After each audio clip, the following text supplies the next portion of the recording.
दोस्तों, इस बोरी में हमारा गुलदाउदी का पौधा लगा हुआ था, तो इसको मैं 2 दिन से पलट करके सुखा रही हूँ। नीचे जो कुछ भी मैंने कूड़ा कचरा डाला था ये हाफ डिकम्पोज हो गया है और जितना भी सूखना था ये सूख गया है। और गुलदाउदी में तो आप लोग जानते ही हैं कि जड़ें बहुत ज़्यादा होती हैं, लेकिन हमारी मिट्टी बहुत भुरभुरी होती है ना, इसलिए जो है हमें ज़्यादा दिक्कत नहीं होती है। तो आज मैं जो है इसको जो है मुझे मेरे पौधे जो है मेरी सीडलिंग है अब हो गई है तैयार, तो उसको मैं जो है लगाने के लिए कोई ना कोई जुगाड़ अपनाते रहती हूँ।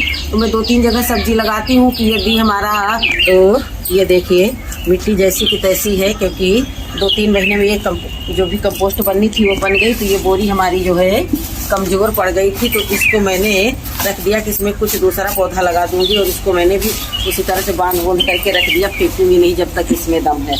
और ये देखिए मैंने ये नई बोरी ले ली है। इधर उधर से जुगाड़ करके रखते रहते हैं कि कब पता नहीं कौन सी चीज़ का काम लग जाए। तो इसको थोड़ा सा मैं सोच रही थी कि अगर इसको जो है इनके दोनों सिरों को पकड़ करके बांध दूंगी तो इसका शेप सही आ जाता है और रखने उठाने में आसानी रहती है। जैसे कि ये देखिए ये सब भर भर करके तैयार कर रहे हैं और सीडलिंग भी तैयार हो गई है बड़े जोरों शोरों से उनको रिपोर्टिंग करने के लिए। तो अब जो है कंटेनर भी तैयार करती हूँ, लेकिन जो है सोच रही हूँ कि मैं बनाते जाऊँ बढ़ाते जाऊँ। तो ये देखिए इसको जो मैंने पलट लिया है और खूब सारा इसमें गार्बेज भर देंगे जो भी हमारा सड़ा गला है, बाकी और नहीं। तो देखिए ये हमारी मिट्टी है, तो जो मेरी एक गुलदाउदी की निकली हुई मिट्टी है, तो कुछ तो पहले मैं जो नीचे ये जड़े वड़े हैं उसको पहले नीचे डाल दूंगी ताकि बेस बना रहे। चाहे जितना मैं सोचती मैं काम करते समय थोड़ा सा साफ स्वच्छ रहूँ, लेकिन जो मिट्टी का काम है मिट्टी का काम करते करते थोड़ा सा होती है। और बाकी अभी जो मैं वीडियो बना चुकूँगी तो हाथ पैर धो करके जो है दिया बत्ती करने के समय मैं कपड़े चेंज कर लूँगी, ऐसा नहीं है।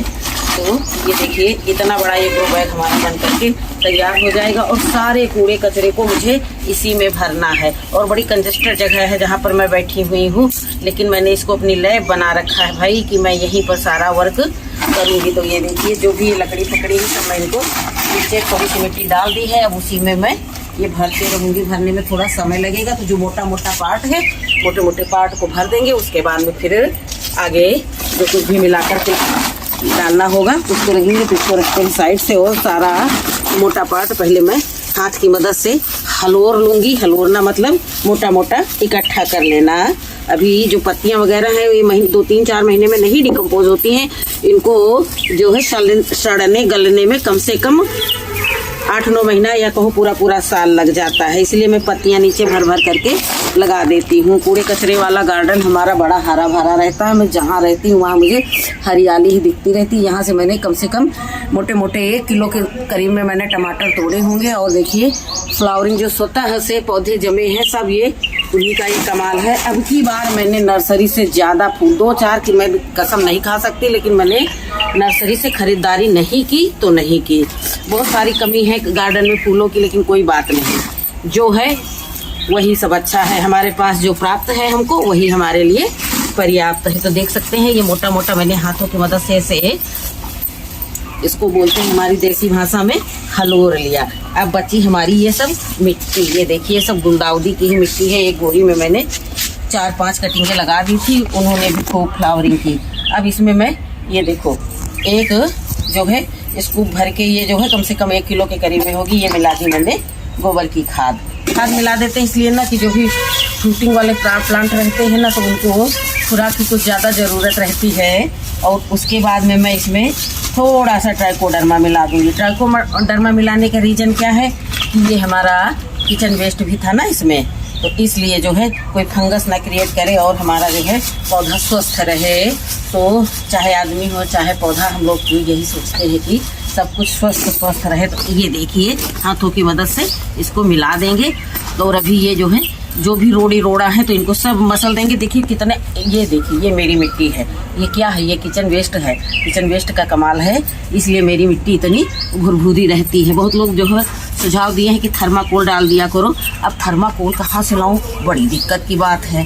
तो कहीं ना कहीं जुगाड़ भिड़ाऊंगी, चर्चा छांटते रहूंगी, कोई ना कोई जुगाड़ बताएगा। अब ये देखिए अब इसी स्कूप की मदद से मैं ये सारी मिट्टी इसी जो है बैग में भर दूंगी। ये पशु आहार की बोरी है। अब देखिए सब इसी में भर देंगे। ये पूरा बैग भरा नहीं तो मुझे ऐसा लगा कि बेलवर्गीय पौधा लगाएंगे तो उसके लिए मुझे ये मिट्टी पर्याप्त नहीं लगी, तो फिर से मुझे दोबारा एक काम करना पड़ेगा। मैं इसको जो है ये देखिए फिर मुझे मिट्टी कम लगी तो फिर और बनाई हुई मिट्टी मैंने निकाली और इस कूड़े कचरे में मिलाया। देखिए इतनी भुरभुरी मिट्टी है कि जिधर जिधर जड़ें जाएंगी वो अपना विस्तार फैलती चली जाएंगी। तो ये देखिए अब जो है मैं इतनी मिट्टी बचा लूँगी क्योंकि मुझे इसमें पौधा शिफ्ट करना है। तो पौधे को शिफ्ट करने के लिए मुझे ये देखिए सबसे पहले तो इस ग्रो बैग को अच्छे से पानी से भिगोना पड़ेगा। देखिए सबसे पहले मैं इसमें अच्छे से पानी भरे दे रही हूँ कि नीचे तक की मिट्टी जो है गीली हो जाए। हालांकि मुझे यहाँ पौधा लगा करके यहाँ से खिसक लेना है ताकि जो है ये मिट्टी का कीचड़ यहाँ ना होने पाए। इसके बाद में यहाँ से खिसक लूँगी ऊपर के गार्डन के लिए। तो देखिए मेरी मिट्टी जो है अच्छे से पानी को सोख के ले रही है।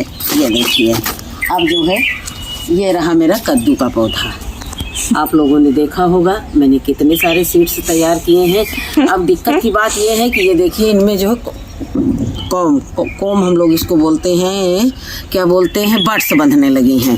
तो अब उन बडों को ध्यान में रखते हुए इसकी रिपोर्टिंग मुझे बहुत जल्द करनी पड़ी। बाकी कुछ रिपोर्टिंग की होगी आप लोगों के साथ और जितना कुछ भी लगाऊंगी सब शेयर करूंगी। ये देख सकते हैं जड़ें, देख सकते हैं कितनी शानदार जड़ें हैं। तो इसको कुछ छेड़छाड़ न करते हुए चुपचाप मैंने इसको इसी में रख दिया है और जैसे जैसे हम इसमें मिट्टी भरते जाएंगे वैसे वैसे इसकी लेयर खोल करके ऊपर की तरफ बढ़ाते चले जाएंगे। ये देखिए तो मैंने इसको जो है अभी अच्छे से, अब इसको ये मिट्टी मैंने इसीलिए इतनी ज़्यादा बचा ली है कि चारों तरफ से इसको मैं अच्छे से फिल कर दूंगी। भैया कोई काम करना है तो उसके लिए बहुत कुछ अनुभव की ज़रूरत होती है ना, कि ये जिएगा कैसे अपनी ग्रोथ बढ़ाएगा। तो इन सभी बातों को ध्यान में रखते हुए अभी ना मैं इसमें एप्सम साल्ट डालूंगी और ना ही कोई इसके साथ फर्टिलाइज़र दूंगी, क्योंकि इसमें मैंने ट्राइकोडर्मा और गोबर की खाद को डाला है। तो जब गोबर की खाद पड़ी हुई है, सबसे ज़्यादा जैसे गुड़ों की खान दूध होता है उसमें सारे पौष्टिक तत्व रहते हैं, उसी तरह गोबर की खाद में भी पौधों के लिए जो है पूरे पौष्टिक तत्व रहते हैं। तो इंसानों के लिए दूध और पौधों के लिए गोबर की खाद। तो जहाँ कहीं भी ये मिट्टी सिट्टी में रोड़े कंकड़ आते हैं उनको भी धीरे से जो है तोड़ करके इसी में समाहित कर देते हैं। तो इस तरह आज मेरे गार्डन में एक पौधे की और रिपोर्टिंग हो गई है। तो इसके बाद मुझे चारों तरफ जा कर के चेक करना होगा कहाँ पानी की ज़रूरत है, कौन भूखा है, कौन प्यासा है। अब इतने सारे बाल बच्चे हैं तो इनकी सबके लिए फिक्र तो करनी ही पड़ेगी। अगर हम बेफिक्र हो जाएंगे तो ये हमारा साथ छोड़ देंगे, इसलिए मुझे भी इनका ख्याल रखना ही होगा। और अब तो मेरा नाता ही मिट्टी से हो गया है।